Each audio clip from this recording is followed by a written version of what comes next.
Selamat pagi Bapak Ibu yang dikasihi oleh Tuhan. Pagi hari ini kita bersyukur karena Tuhan Yesus baik. Dia ada bersama-sama dengan kita pada pagi hari ini.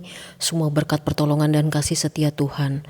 Pagi hari ini saya akan membawakan renungan pagi bagi Bapak Ibu Saudara yang dikasihi oleh Tuhan. Judul renungan pada pagi hari ini adalah makna di balik keterlambatan.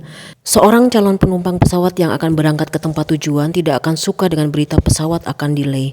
Berarti akan ada penundaan waktu penerbangan atau keberangkatan.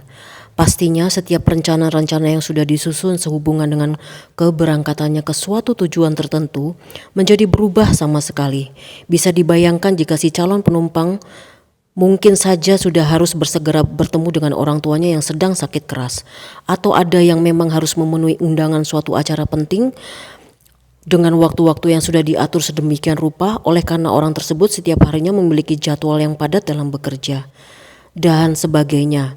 Meskipun pihak maskapai penerbangan sudah menyediakan kompensasinya sebagai bentuk keterlambatannya, tetapi itu tidak akan merubah dan mengembalikan waktu yang hilang. Nah, pada pagi hari ini saya juga ingin menyampaikan renungan firman Tuhan yang saya ambil dari Injil Yohanes pasal ke-11 ayat yang ke-6 dan ke-15 sehubungan dengan berita mukjizat Lazarus yang dibangkitkan. Ada beberapa hal yang menarik dari berita kebangkitan Lazarus ini. Di dalam ayat yang ke-6 saya akan membacakannya. Namun setelah didengarnya bahwa Lazarus sakit, ia sengaja tinggal 2 hari lagi di tempat di mana ia berada.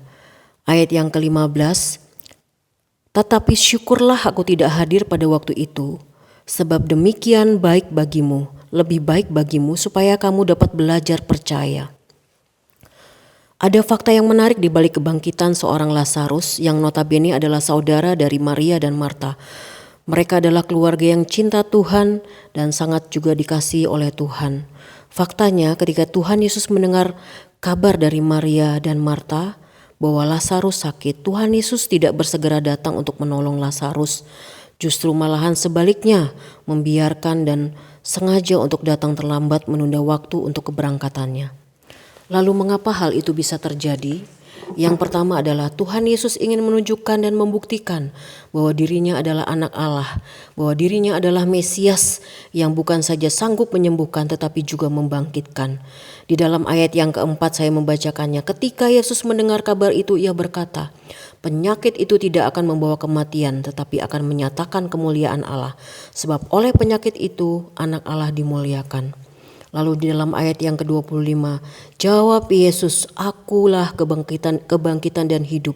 Barang siapa percaya kepadaku, ia akan hidup walaupun ia sudah mati.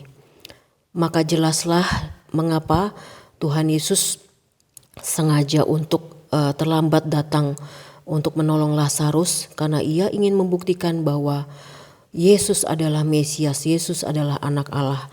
Yang kedua, Tuhan Yesus memberikan waktu, memberikan kesempatan kepada Maria dan Marta untuk belajar percaya sungguh kepada kuasa Tuhan Yesus. Tuhan Yesus tahu bahwa Maria, Marta percaya kepadanya. Tetapi di satu sisi, Tuhan Yesus tahu bahwa mereka juga memiliki sisi keraguan-raguan dan ketidakpercayaan kepada kuasa Tuhan Yesus. Apakah Tuhan Yesus sanggup menyembuhkan? Apakah Tuhan Yesus sanggup memulihkan Lazarus, terlebih lagi membangkitkan Lazarus dari kematiannya? Ayat yang ke-32b, Tuhan, sekiranya Engkau ada di sini, saudaraku pasti tidak mati. Itulah yang dikatakan oleh Maria. Dan di dalam ayat yang ke-21 juga mengatakan, Tuhan, sekiranya Engkau ada di sini, saudaraku pasti tidak mati. Sekiranya sama dengan seandainya. Mereka berandai-andai, sekiranya Tuhan Yesus ada bersama-sama dengan mereka waktu Lazarus masih sakit, pastilah Lazarus bisa sembuh. Nah, di situ kita bisa melihat bahwa mereka masih memiliki keraguan-raguan terhadap kuasa Tuhan Yesus yang sanggup membangkitkan.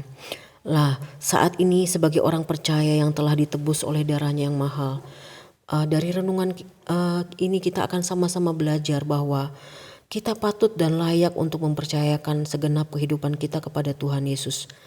Oleh karena Yesus adalah anak Allah, dia sanggup melakukan segala hal yang besar dalam kehidupan kita. Di dalam Yohanes 20 ayat yang ke-29b mengatakan, berbahagialah mereka yang tidak melihat namun percaya. Penundaan jawaban dan pertolongan dari Allah adalah kesempatan bagi saya dan saudara untuk belajar percaya dengan segenap hati.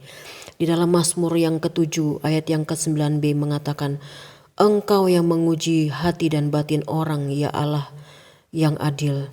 Dan di dalam Yakobus 1 ayat yang ke-6a mengatakan, hendaklah ia memintanya dalam iman dan sama sekali jangan bimbang.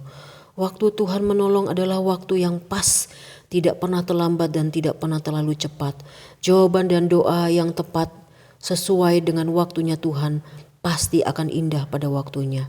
Di dalam Pengkhotbah ketiga ayat yang ke-11a mengatakan, Tuhan membuat segala sesuatu indah pada waktunya. Pada pagi hari ini kita sudah belajar bersama-sama merenungkan firman Tuhan pada pagi hari ini bahwa Tuhan Yesus seringkali seolah-olah menunda untuk menolong kita.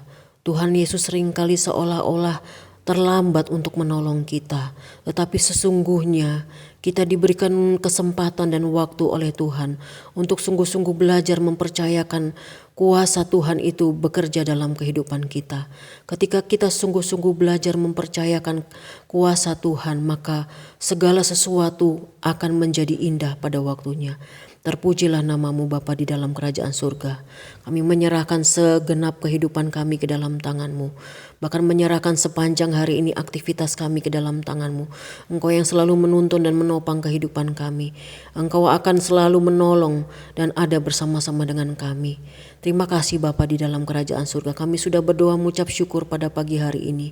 Di dalam berkat nama Tuhan Yesus Kristus. Haleluya. Amin.